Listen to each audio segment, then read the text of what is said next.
Hi, brand new day release ആവുന്നതിന് മുമ്പ് MCU എട്ടുകാലിയുടെ ഫൈനൽ ചാപ്റ്ററാണ് നമ്മളിപ്പോൾ പറയാൻ പോകുന്നത്. So welcome to the final episode, no way home. Mysterio ലോകത്തോടൊരു സത്യം വിളിച്ചു പറയുകയാണ്. സ്പൈഡർമാന്റെ യഥാർത്ഥ പേര് പീറ്റർ പാർക്കർ എന്നാണ്. തന്റെ ഐഡന്റിറ്റി വെളിയിലാവുന്ന പീറ്റർ ജീവിതത്തിൽ അതുവരെ ഫേസ് ചെയ്തതിൽ വളരെ മോശമായിട്ടുള്ള സിറ്റുവേഷൻ ഫേസ് ചെയ്യുകയാണ്.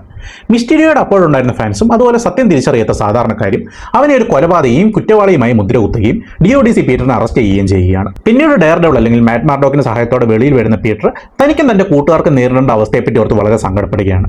തന്റെ കോളേജ് അഡ്മിഷൻ പോലും പ്രതിസന്ധിയിലായിരിക്കുന്ന ഒരു സാഹചര്യത്തിലാണ് അവൻ ഡോക്ടർ സ്ട്രേഞ്ചിനെ കണ്ടൊരു സഹായം ചോദിക്കുന്നത്. സോ ഇതിൽ നിന്നും പുറത്തു കിടക്കാൻ ലോകം മുഴുവൻ പീറ്റർ പാർക്കറിനെ മറക്കാനായി ഡോക്ടർ സ്ട്രേഞ്ച് ഒരു മന്ത്രം പ്രയോഗിക്കുകയാണ്.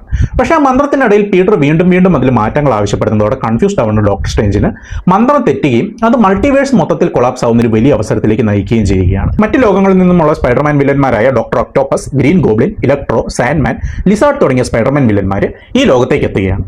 അവരെ സ്വന്തം ലോകത്തേക്ക് തിരിച്ചയക്കാനായിരുന്നു സ്ട്രേഞ്ചിന്റെ തീരുമാനം. പക്ഷേ അവർ മരിക്കുന്നതിന് മുമ്പുള്ള നിമിഷങ്ങളിൽ നിന്നാണ് ഇവിടെ എത്തിയതെന്ന് മനസ്സിലാക്കിയ പീറ്റർ അവരെ കൊല്ലാൻ സമ്മതിക്കുന്നില്ല.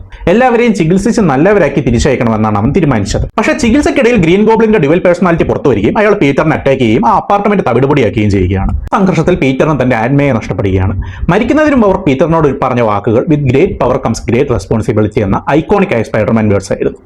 സോ ലോകത്ത് തനിക്ക് ആകെയുള്ള ഒരേ ഒരാൾ നഷ്ടപ്പെട്ട പീറ്ററിനെ സഹായിക്കണമെന്ന ഉദ്ദേശത്തോടു കൂടി തന്നെ നെഡ് അബദ്ധത്തിൽ ഡോക്ടർ സ്ട്രേഞ്ചിന്റെ റിംഗ് എടുത്ത് പ്രയോഗിക്കുകയും അതുവഴി നമ്മുടെ ഫേവററ്റ് സ്പൈഡർമാൻമാരായിട്ടുള്ള ടോബി മഗ്വയറും ആൻഡ്രൂ ഗാർഫീൽഡും ഈ ലോകത്തേക്ക് വരികയും ചെയ്യുകയാണ്. അവരുടെ ഗൈഡൻസോടെ ഫൈറ്റിൽ ഇറങ്ങുന്ന പീറ്റർ ഈ വില്ലന്മാരെ എല്ലാം ചികിത്സിച്ച് ഭേദമാക്കുകയും ഗ്രീൻ ഗോബ്ലിൻ മാപ്പ് നൽകി തിരികെ സ്വന്തം ലോകത്തേക്ക് അയക്കുകയും ചെയ്യുകയാണ്. അതോടുകൂടി മൾട്ടിവേഴ്സ് മുഴുവനായി തകരാൻ തുടങ്ങുകയും അതിനെ സംരക്ഷിക്കാനായി ഡോക്ടർ സ്ട്രേഞ്ചിന് ആകെ ഉണ്ടായിരുന്നത് ഒരേ ഒരു ഓപ്ഷൻ മാത്രമായിരുന്നു: പീറ്റർ പാർക്കർ എന്ന വ്യക്തി എല്ലാവരും മറക്കുക എന്നുള്ളത്.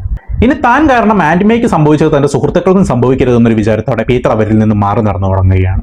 അവസാനം സ്വന്തം കൈകൊണ്ട് തുന്നിയെടുത്തൊരു സൂട്ട് ധരിച്ച് ഒരു വാടക അപ്പാർട്ട്മെന്റിൽ നിന്നും ന്യൂയോർക്കിന്റെ രാത്രിയിലേക്ക് ഇറങ്ങിത്തിരിക്കുന്ന സ്പൈഡർമാനെ കാണിച്ചാണ് സിനിമ അവസാനിക്കുന്നത്. സോ സ്പൈഡർമാൻ ഇങ്ങനെയാണ്. തനിക്ക് നഷ്ടങ്ങൾ സംഭവിച്ചാലും മറ്റുള്ളവർ സേഫ് ആയിട്ടിരിക്കണമെന്നും താൻ സങ്കടപ്പെട്ടാലും മറ്റുള്ളവർ സന്തോഷിക്കണമെന്നും വിചാരിക്കുന്ന ലോകത്ത് ഒരു കൂട്ടം ആളുകളുടെ പ്രതിനിധിയാണ് സ്പൈഡർമാൻ.